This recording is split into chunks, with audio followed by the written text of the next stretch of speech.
Faire de l'argent, quoi. Et pour faire de l'argent, vu que les pays émergents, ceux qui étaient des colonies et tout ça, ils sont plus tout à fait d'accord, c'est devenu très compliqué. Super. Donc, ils pourront pas. Voilà, ils pourront pas. Il faut qu'ils vous fassent avaler les pilules, en fait.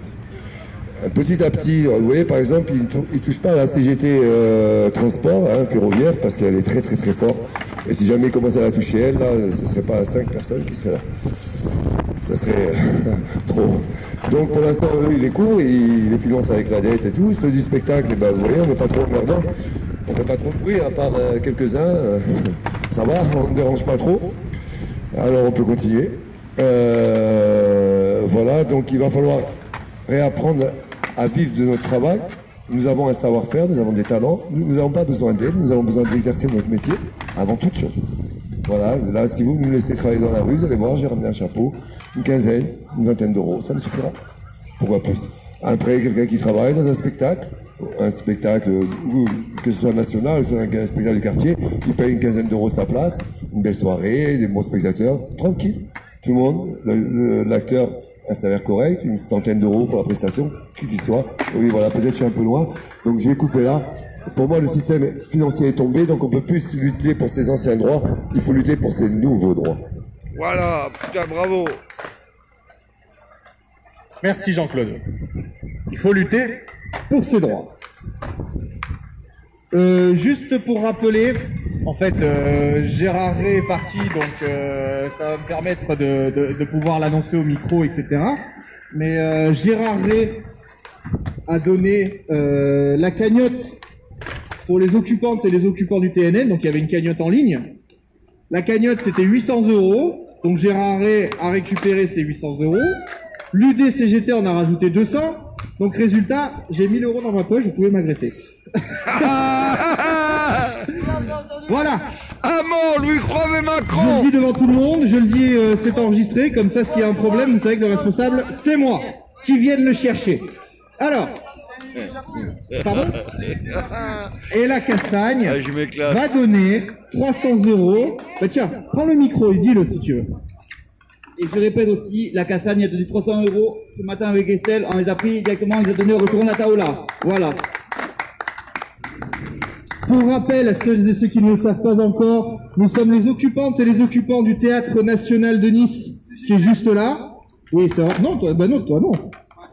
Ah ouais, non, toi t'es un occupant de jour et tu n'es pas à la CGT. Donc il n'y a pas que la CGT, il y a le CGT. Il y a des des étudiantes, des étudiants. Il y a des artistes même qui sont pas forcément encartés. Hein. Il y a des techniciens, il y a des comédiens, il y a des comédiennes, des techniciennes bien sûr. Hein, faut pas oublier les femmes. Il y a les privés d'emploi aussi, il y a des gens qui n'ont pas pu travailler à cause de la Covid, de cette crise sanitaire qui s'est transformée en crise économique. Donc nous sommes les occupantes et les occupants. Nous sommes toujours là-haut depuis 1 mois et demi, en soutien à l'Odéon. C'est plus de 100 lieux en France qui sont occupés pour, premièrement, le retrait de la réforme de l'assurance chômage. Deuxièmement, une année blanche pour toutes et tous les précaires et les intermittentes et les intermittents du spectacle, car c'est ça qui fera aussi relancer l'économie réelle.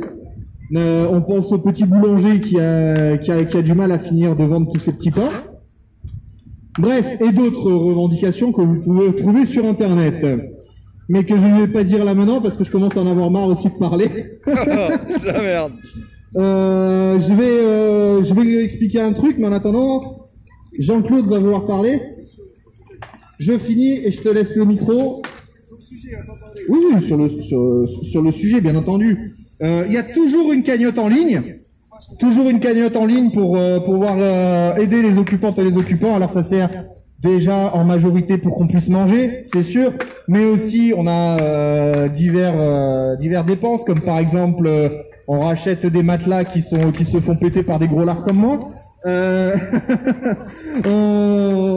On a des dépenses pour X et Y raison, hein, on a besoin de pas mal d'ustensiles, etc., etc. Le théâtre occupé surtout, et c'est là le point le plus important, le 19 mai, il y a normalement réouverture des théâtres.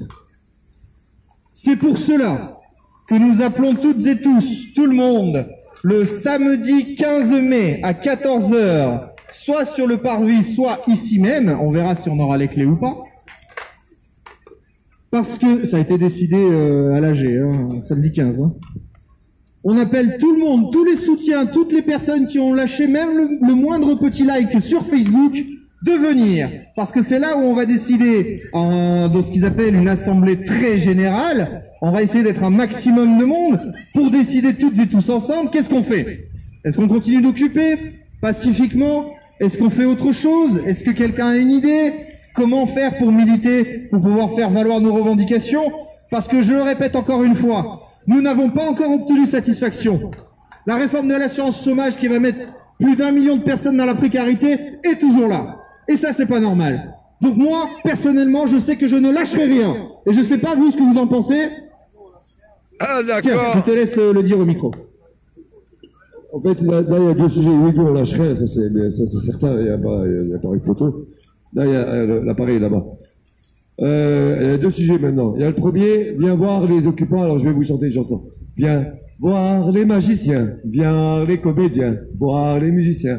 Qui occupe, viens voir les magiciens, voir les comédiens, voir les musiciens. Qui occupe. Voilà, ça c'est le premier. Et le deuxième, pour samedi 15, nous ne pouvions pas, je l'ai dit, les divergents ne pourront pas parce qu'on est déjà en opération le samedi à 14 h et tout. On a déjà déposé en préfecture. On veut venir et surtout défendre la destruction du théâtre, mais on ne peut pas. C'est pour ça que j'ai dit non, pas le samedi. Le samedi, c'est là où les actions, c'est là où on a les autorisations d'aller dans la rue. C'est pour ça qu'on y va dans la rue le samedi, quoi. Voilà, je suis désolé. Bah, c'est vrai. Après, pour rebondir, ça a été une décision en AG, donc décidée démocratiquement, malheureusement, il faut s'y tenir. Voilà, c'est la démocratie. Et tu voulais dire quelque chose, Alexis? Tiens. Justement, rebondir contre la destruction CNL, il faudra parler un maximum de monde autour de vous, que ce soit en live, en direct, comme Jean-Claude fait des lives aussi, il faudra parler autour de vous contre la destruction du TNN. Point à la ligne. Ah oui, c'est vrai, la fameuse destruction de ce théâtre national de Nice, programmée par la droite, notamment notre superbe ami Christian Estrosi. Déjà, moi, c'est un projet que je trouve anti-écologique à mort. En plus de ça, ça va être du gaspillage comme pas possible. Tout ça pourquoi? Ça pour pas grand-chose au final. Donc il y a déjà eu une agora dessus, il y a déjà eu un live. On va parler, on va donner le micro au Chris. Vas-y, installe-toi, Chris. Mets-toi à côté de moi. N'hésitez pas, messieurs, dames, hein, les chaises sont libres. Normalement, c'est une agora sur le chômage, la réalité du chômage. On présente quand même un peu les occupantes et les occupants du théâtre de Nice qui militent contre la réforme de l'assurance chômage. Et là, on est en train d'aborder le sujet de la destruction du théâtre national de Nice. T'avais quelque chose à dire, c'est ça? Le marbre de Carrare, le fameux marbre. Quand le Chinois il est venu à Negresco, qu'il a amené son plumard, là, c'est de là qu'est partie la merde. Le 14 juillet, tout le monde le savait. Il était en train de parcourir sous côte. C'est comme le Concordia. Alors, de la merde. Donc, on est en train de faire un gouverne vrai. Allez, j'ai déjà plein de signatures. Stop, passe le micro, monsieur. Là-bas, le monsieur veut parler, monsieur. Tu voulais parler, toi? Qui c'est? Tu veux parler, Yvou? Tu me dis, c'est une agora, le micro tourne. Non. Le micro tourne pour tout le monde. Il est hors de question que je le monopolise. J'ai pas envie de le monopoliser. Tiens. Merci. Alors, encore sur la destruction du théâtre. Sachez, regardez, et filmez-moi s'il te plaît, parce que je ne vais pas me filmer, et regardez-moi bien, je m'appelle Jean, tout le monde sait comment je m'appelle. Je suis complètement opposé à ce projet. Si vous me laissez, vous me donnez l'autorisation, je dormirai s'il le faut, même on dormira à 40 ou à 50 dehors, ou à 100 ou à 200 dehors, où on n'a pas besoin de rentrer, mais on empêchera toutes les personnes qui veulent le détruire, ils pourront, on ne va pas se battre, ils nous embarqueront de force, comme disait le monsieur Cédric, on ne va pas se battre, mais on ne va pas partir non plus. Voilà. Installez-vous, messieurs, dames, installez-vous, installez-vous. Hein. Messieurs. On sait jamais, peut-être que derrière moi, il y avait des dames. Alors, pour présenter un petit peu, nous sommes les occupantes et les occupants du TNN, là-haut, actuellement. Enfin, on est une petite branche, parce que normalement, on est 80-90, mais on se relaie, 10 par soir. Et donc nous occupons déjà pour le retrait de la réforme de l'assurance chômage, pour une année blanche, pour tous les intermittents du spectacle, mais aussi pour les personnes précaires, pour pouvoir relancer l'économie réelle. Et bien entendu, aujourd'hui, nous faisons des agoras en fait tous les 2-3 jours. Aujourd'hui, l'agora spécialement tenue par le comité des travailleuses et travailleurs privés d'emploi et précaires, CGT, agora spéciale sur le chômage, la réalité du chômage, parce qu'on parle beaucoup de l'assurance chômage, on parle beaucoup de cette réforme, mais on ne parle pas de tout le reste. On ne parle pas de, comme le disait tout à l'heure Bernard, cette transformation de la cotisation de l'assurance chômage en CSG. On ne parle pas de pourquoi est-ce qu'il n'y a pas d'emploi. On ne parle pas de l'argent qu'on donne au patronat alors qu'ils ont leur petit pins création de 1 million, de 2 millions d'emplois. Et donc voilà, on s'est un peu tous plus ou moins présentés. Mais comme vous venez de rentrer dans le cercle, est-ce que parmi vous déjà il y a quelqu'un malheureusement privé d'emploi ou qui n'est pas en CDI? Tiens. Nous sommes 3 étudiants en prépa à Masséna, donc juste là. Donc nous sommes effectivement au chômage technique ou futur chômeur. Bref. Donc et surtout on était là pour faire passer un petit message aussi. Voilà, très bien. Donc hier, donc on était le 5 mai. Totalement. Donc, 5 mai 2021, soit 200 ans après la mort de l'empereur Napoléon Bonaparte. Et nous voulons que la mémoire se perpétue, et pour ça nous avons une simple formule à dire, et j'aimerais que la gloire française ne s'oublie jamais. Vive l'empereur! Voilà, vive l'empereur, vive Napoléon, vive l'Empire. Parce qu'avec la grandeur vient l'emploi. Voilà, c'était tout. Hier, c'était le 5 mai 2021, soit 200 ans, jour pour jour, après la mort de l'empereur Napoléon Bonaparte, qui est mort à l'île de Sainte-Hélène d'un cancer du foie. Exactement. Voilà. Mort, exilé, après la cuisante défaite de Waterloo.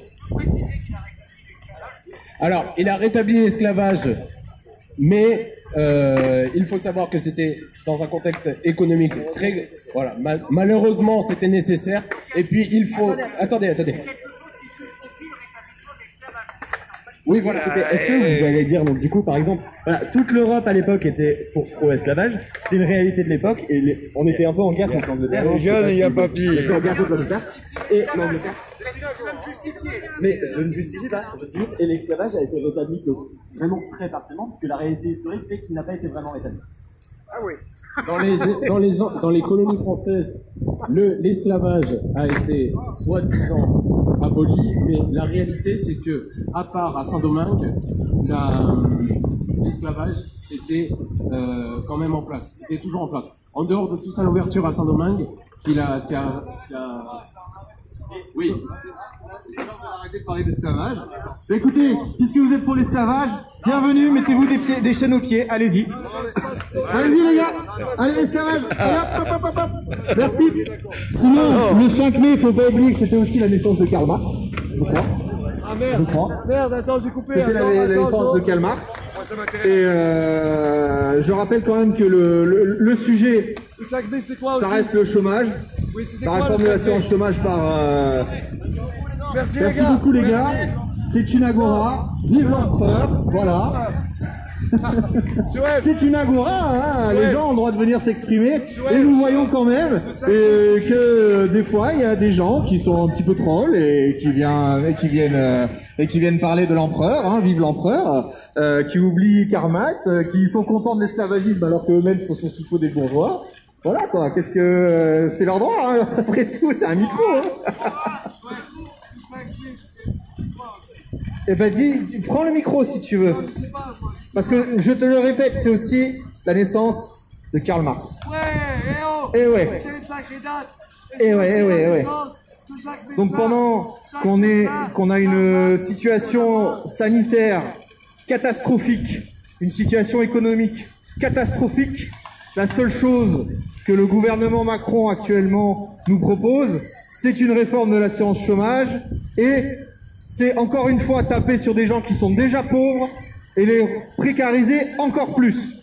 Et nous, au comité privé d'emploi et précaire à la CGT, on n'arrête pas de le dénoncer, ce n'est pas la solution. La précarité n'est pas un projet. Quand même, Macron qui disait « c'est mon projet, parce que c'est notre projet !» Ouais, mon cul, ouais.